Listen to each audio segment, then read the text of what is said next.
ইতিহাস তুলে ধরা হয়েছে। বাড়িতে ঢুকলেই চোখে পড়বে একটি অভ্যর্থনা কক্ষ। এর পাশের কক্ষটি ছিল শেখ মুজিবুর রহমানের পড়ার ঘর। এখান থেকেই ৭১ সালে স্বাধীনতার ঘোষণাপত্র পাঠিয়েছিলেন বঙ্গবন্ধু। নিচতলায় রয়েছে বেগম ফজিলাতুন্নেসা মুজিবের রান্নাঘর।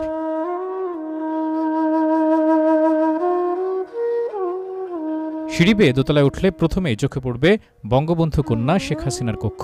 এর পাশে রয়েছে একটি বসার ঘর। এখানেই পরিবার নিয়ে একসঙ্গে বসে টেলিভিশন দেখতেন বঙ্গবন্ধু। পাশের ডাইনিং টেবিলে বেগম মুজিবের হাতে তৈরি করা আচার আজও সংরক্ষিত আছে।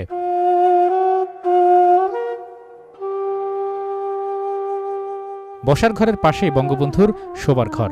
এ ঘরের চারপাশে অসংখ্য গুলির চিহ্ন। ৭৫-এর ১৫ই আগস্ট ভোরে এ ঘরেই বেগম ফজিলাতুন্নেসা মুজিব, বঙ্গবন্ধুর মেজ ছেলে শেখ জামাল, কনিষ্ঠ পুত্র শেখ রাসেল এবং শেখ কামাল ও শেখ জামালের ২ নববধূ